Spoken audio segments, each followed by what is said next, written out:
there's Wendy. Even though she's going out with my friend Keith, I really like her, and so I always try to impress her. Good morning, Andy.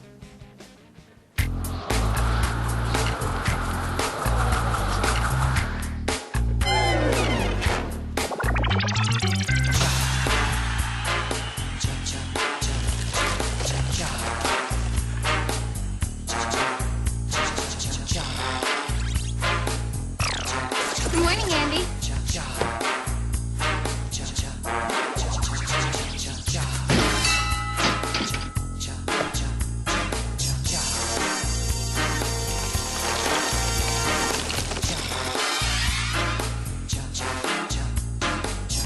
Good morning, Andy.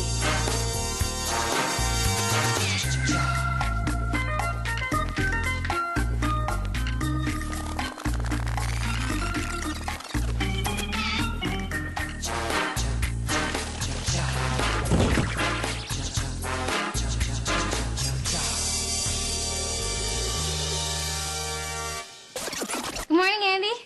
Or I could just say something to impress her. What's that horrible smell? I mean, I'm not saying it's you or me. You know what? You're crazy. I don't smell anything. I'm gonna take all that as good morning, Wendy. Thank you.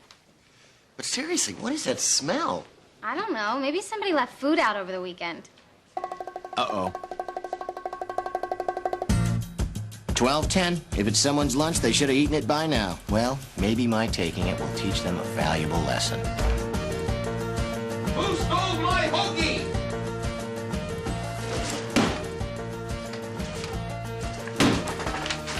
Have you seen my hoagie? No. But to be fair, it is 12:10. Whatever that smell is, I hope they get it out of here. Unless it is you or me, and then I hope they give it a raise. Yeah, boy, that's something.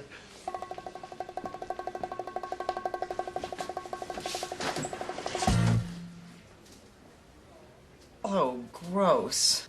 You should tell everybody so at least they stop looking for the smell. Oh, and by the way, we're all onto you with that 12:10 thing. We figured out where that odor was coming from. Apparently, Charlie Reimer died in his office Friday night. Oh, my God. How did he die? Guys, it's all my fault. I'll get some disinfectant and clean it up. It? How can you say that? Well, it's just a pile of meat that sat in a hot office all weekend. Jeez.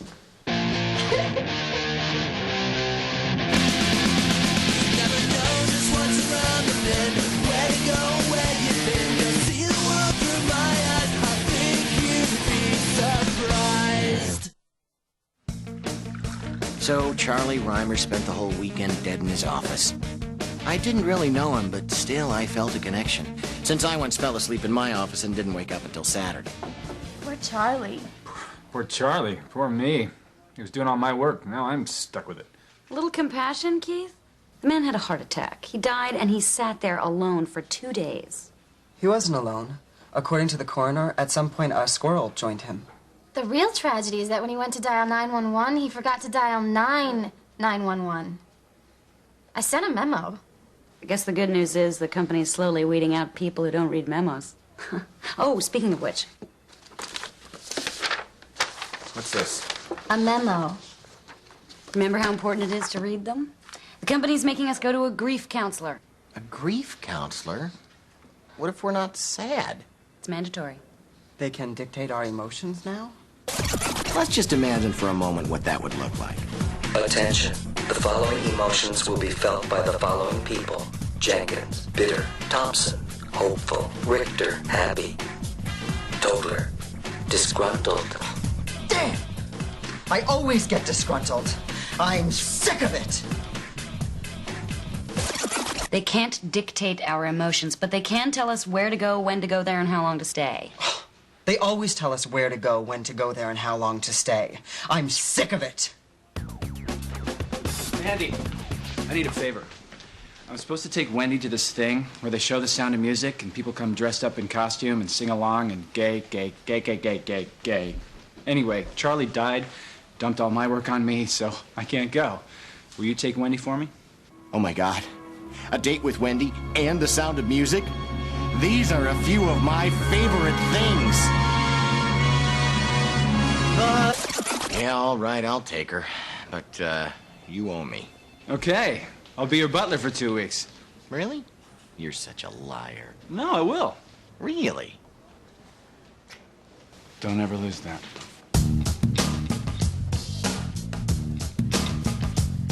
There was a girl whose name was Wendy, and Wendy was her name. Oh, W-E-N-D-Y, W-E-N-D-Y, W... I must be at a sing-along because I'm following the bouncing ball. Nothing you can say can put a damper on this day. Wendy is not interested in you. That's why Keith asked you to take her. You have as much chance bedding her as a water buffalo does a beautiful young woman.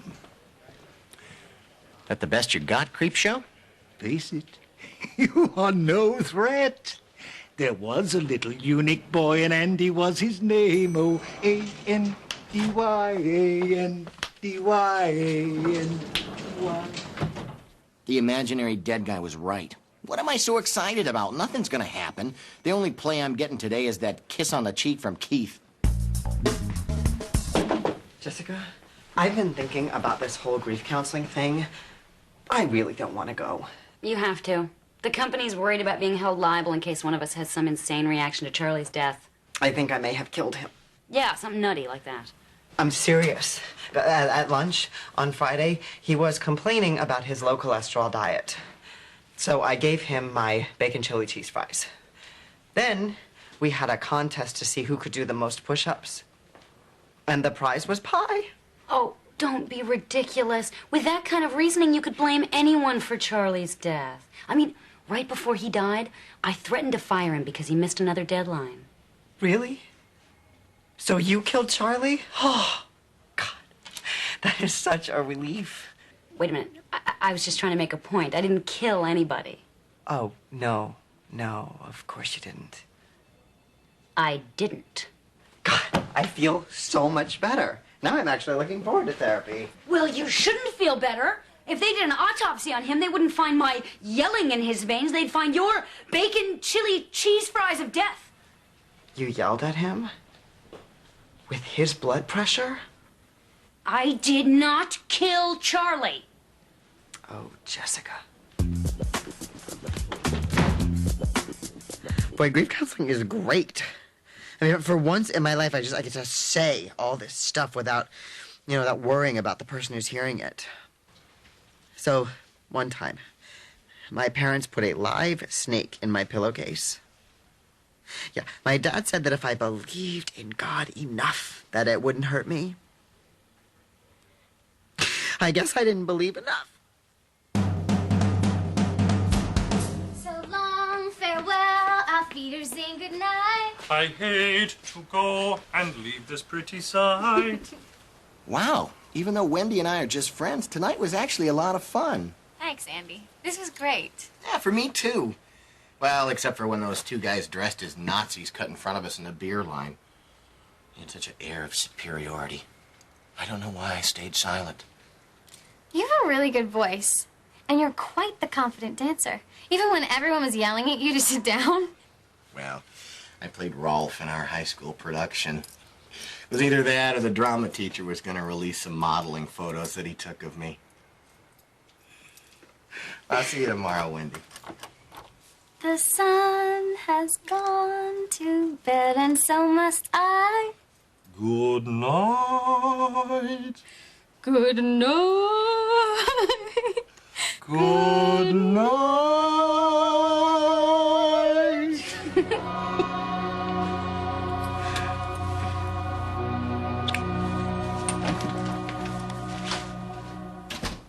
Okay, what the hell was that?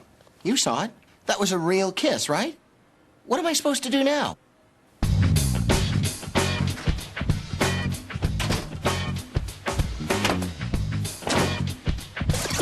Okay, that's ridiculous. I mean, there's no way I'd let her see me naked in all this light.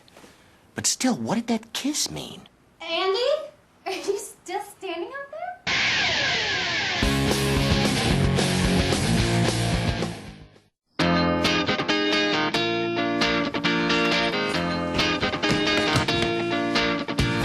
these are my neighbors, Teak and Phil. We were in the same frat, 10 years apart. They worship me. Hey, Andy. Andy? Hey, Teak and Phil. It's pretty late. Were you out lady fine? Lady fine. That would mean that I was trying to turn myself into a lady. Oh, I didn't mean that you were No, trying to... I was simply pointing out your misuse of your own made-up word.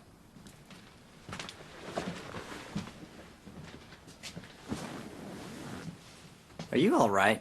You seem a little tweaked. Oh, I went to this Sound of Music sing-along thing with somebody who was supposed to just be a friend, and things got really confusing.